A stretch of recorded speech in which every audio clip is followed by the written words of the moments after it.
Olá, eu quero deixar uma palavra para o seu coração nesse momento, que fala sobre as comparações do Senhor Jesus, né? Interessante que a Bíblia ela tem três formas de você interpretar a Bíblia: literal, figurativa e alegórica. Muitas vezes você vai ver a palavra do Senhor falando de uma forma, você pensa que é uma coisa e é outra, né? São coisas figurativas, né? Então, e a palavra do Senhor, ele diz lá em Isaías 40, né, que o Senhor nos comparou como uma águia, né? Mas o Senhor estava falando de uma águia mesmo? Não. Por que o Senhor faz essas comparações? Para a gente entender o que é melhor. O Senhor, ele usa assim o Espírito Santo, como por exemplo, o Espírito Santo como em forma de uma pomba. O significado de uma pomba, ela é mansa, é o único, é a única ave do mundo que ela não tem o seu fel, é a pomba. Já o pombo tem, mas a pomba não. É um símbolo do Espírito Santo de Deus. É uma palavra literária, figurativa e alegórica que o Senhor usa para nós compreendermos melhor. Parábolas, comparações, são termos que o próprio Senhor usa, né? Como Ele nos usou para nos comparar como uma águia, né? Por que o Senhor não nos comparou com o urubu? Em nenhum canto da Bíblia você vai encontrar essa palavra figurada, né? O Senhor alegórica, o Senhor comparando o ser humano como um urubu, porque o urubu ele é o símbolo de um pecado, de coisas cebosas, coisas nojentas, coisas símbolo do pecado, né? Que ele gosta de coisas cebosas. Já a águia, ela não come coisas que ela acha morta, não. Ela mata a sua presa. Ela não come nada que está podre, não, jamais. A águia, ela caça para criar os seus filhotes. Ela mata e come, o resto ela não come coisas podres, coisas fresquinhas. A sua caça, ela busca peixe fresco, os animais com que ela come, até a mesma serpente. O que sobra ela não come mais, entendeu? São coisas novas que urubu. Nós vimos que Noé, quando ele na arca lá, já depois de 150 dias, ele soltou o urubu, né? E a palavra do Senhor diz lá em Gênesis capítulo 8 que o urubu não voltou. Por quê? Ele achou algum canto ceboso para sentar. Eles sentem coisas cebosas, né? E a palavra do Senhor diz que Noé soltou uma pomba, ela voltou a primeira vez, depois soltou, ela voltou a terceira vez, depois a segunda vez, depois ele soltou, ela retornou a terceira vez com a galinhos de árvore, porque ela sentou naquela árvore. Ela não senta, a pomba, ela não senta em coisas sujas, cebosas, entendeu? Agora vamos falar do urubu.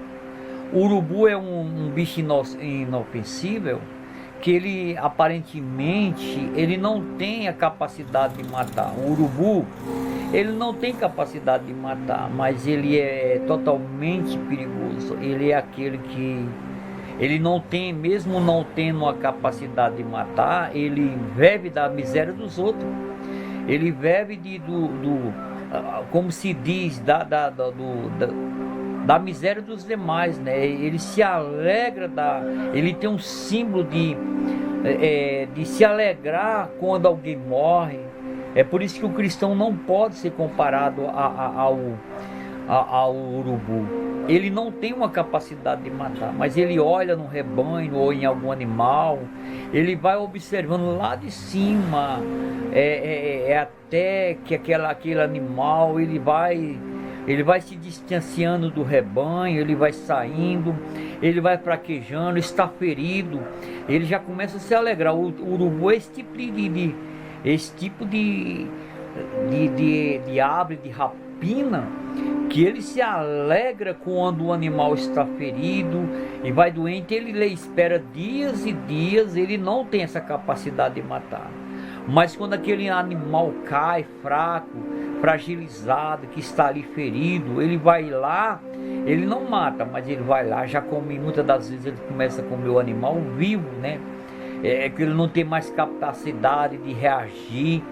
Aí entra os urubus em ações. Então, infelizmente, meu querido, minha querida, existe esse tipo de crente, que ele não é uma águia, que ele não é um pombo, que ele não é uma pomba, ele é o crente urubu.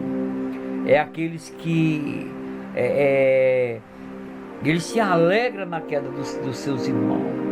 Ele deve se alegrar das misérias dos demais. O urubu, ele tem prazer na morte de alguém. A sua presa, o seu forte, mesmo ele não tendo essa capacidade de matar, mas ele se alegra em ver alguém que está morrendo, alguém que está ali caído, fraquejando, ao ponto de não reagir mais. Isso é a maior alegria para o urubu, né?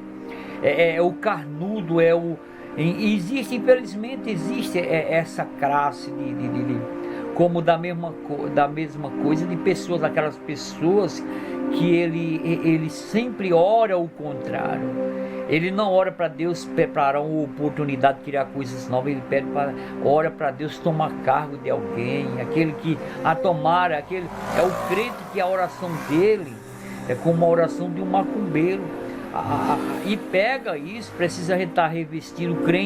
O crente águia, o crente tem que estar revestido da sua força, das suas armaduras, das suas unhas, do seu bico, da sua defesa. Como o apóstolo Paulo, ele tem que ser revestido, como o apóstolo Paulo fala, né? Lá em Efésios capítulo 6, do 10 em diante, uma roupa de unção. As armas do cristão, elas são armas espirituais, porque nós estamos numa guerra, mas a guerra nossa não é só contra Satanás, não.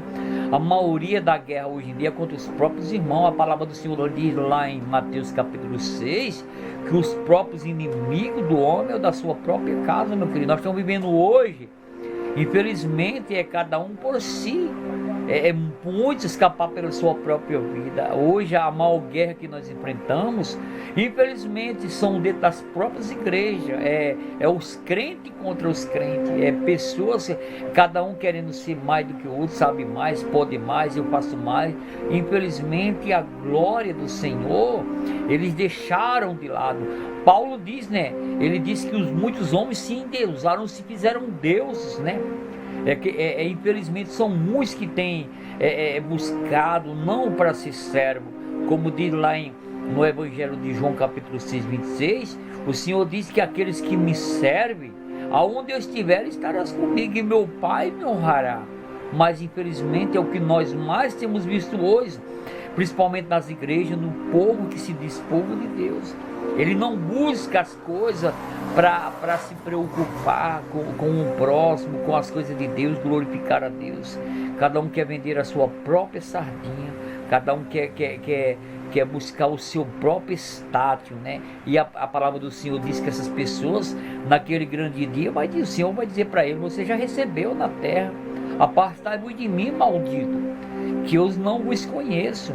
Muitos dirão: em meu nome eu fiz sinais, fiz prodígios, né? Como está escrito no livro de Mateus, Evangelho de Mateus, né? Então, meu querido, minha querida, existe sim os crentes, o macumbeiro também, profeta macumbeiro, aquele que profetiza a derrota do seu irmão. Ele profetiza, ele se vende a sua alma ao diabo, infelizmente. Aqueles que se deixam se levar pelas amizades, faz aliança com o diabo, como o próprio Balaão. Balaão, ele se vendeu a Balaque para amaldiçoar o povo de Deus, entendeu? Mas em Neemias diz, capítulo 3, versículo 2, que o Senhor transtornou as palavras dele em bênção, porque foi o Senhor que interviu. Mas a palavra, ela tem um poder muito grande. A morte e a vida está no poder da língua, como diz lá em Provérbios capítulo 18 e 21, meu querido. Então a nossa palavra, ela tem um poder muito grande, tanto para a bênção como para a maldição. Uma vez que a palavra sai da nossa boca, ela não voltará mais vazia, entendeu? Da mesma forma que ela tem um poder muito grande, você dá uma palavra de bênção, ela surge um grande efeito. Mas se você dizer uma palavra contrária, ela dói mais do que mesmo uma chicotada. A língua é terrível, é que nem o Jó fala, que os açoites da língua dói, né? A palavra era porque ela fere não só o exterior, o fenótipo, mas o genótipo que está lá dentro do ser humano, a alma e o espírito. A palavra contrária, ela tem um poder de destruição muito grande na vida do ser humano, porque a nossa boca pode ser um instrumento para Deus e também ser um instrumento para o diabo. Ele diz lá em Efésios capítulo 4, 27, não deis lugar ao diabo. Você pode ser verdadeiramente uma bênção de Deus. O Senhor chamou Abraão e disse: tu serás uma bênção para todo mundo. Abençoarei aqueles que te abençoam e amaldiçoei. É o Senhor. Aquele que usar palavra contrária contra o próximo, eles receberão os frutos dos seus lábios, a maldição, porque é a palavra dele. A nossa boca não pode ser uma fonte de abençoar e outra de maldizer. Tiago diz que de uma fonte não pode sair água doce e água salgada. Ou você é bênção ou você é maldição, não há meio termo. Então se a minha palavra não servir para abençoar, para edificar, ela vai vir o contrário. E a palavra contrário, infelizmente, é o que mais nós temos visto. Pessoas hoje orando o contrário, palavras de maldição, por causa da inveja. Se a palavra do Senhor diz que nós temos que orar até pelos nossos inimigos. O próprio Senhor, na hora ali na cruz, quando o Pai queria destruir a todos, ele disse: Pai, perdoa, que eles não sabem o que faz. O Senhor nos deu um exemplo disso. O Senhor nos deu um exemplo que nós vamos colher o fruto dos nossos lábios. Os nossos lábios, ele diz lá em Gálatas capítulo 6, aquilo que você plantar, você semeia. A palavra ela tem um poder muito grande, é como saltar das águas. Uma vez que foi liberada, ela não pode mais voltar atrás. Você vê que às vezes a gente dizemos palavra que mesmo se a gente querer e a gente depois se arrepende, é diferente. O Senhor me perdoa, eu falei aquilo, não era o que eu queria falar, é diferente. Agora você proferir, eu falei, falo mesmo, não ter o prazer ao odiar o seu próximo. Então, infelizmente, é o que mais nós temos visto hoje dentro das igrejas. Pessoas, os crentes urubu, que tem prazer na morte, que se alega, tem um prazer. A palavra do Senhor diz: não tem prazer quando o teu inimigo cair.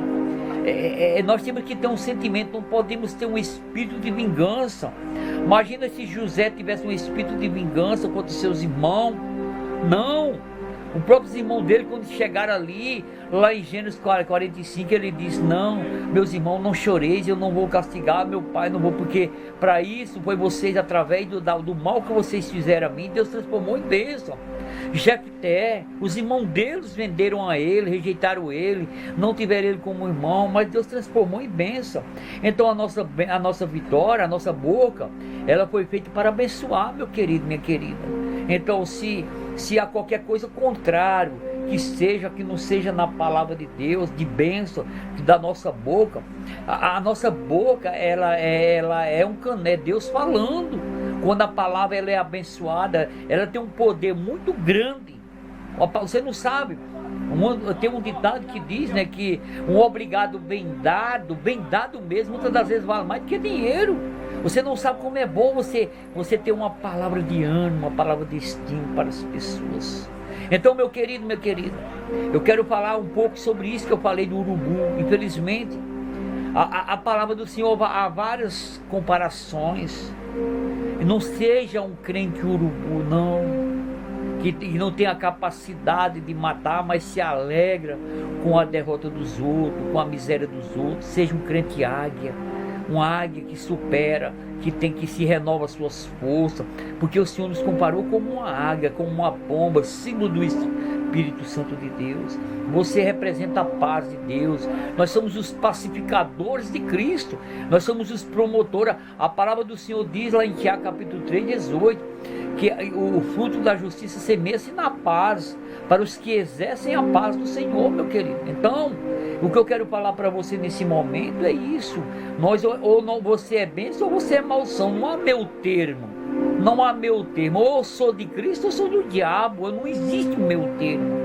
Então nós fomos escolhidos como bênção do Senhor para ser abençoado e para abençoar, porque Deus já nos chamou como um abençoador na face da terra, mas nós temos que procurar fazer a nossa parte, como cristão, como servo de Deus, com um caráter transformado, buscar sempre o conhecimento, a verdade de Deus. Não que somos perfeitos, não, mas nós temos que procurar sermos santos, como diz o Pai Nosso, santificado seja o teu nome. Não é para santificar a Deus, Deus já é santo, mas que as nossas ações glorifiquem a Deus. Ele disse que comamos, que bebamos ou que façamos qualquer coisa, fazei tudo e para a honra e a glória do Senhor, porque aquilo que o homem semear, ele colherá, mais cedo ou mais tarde.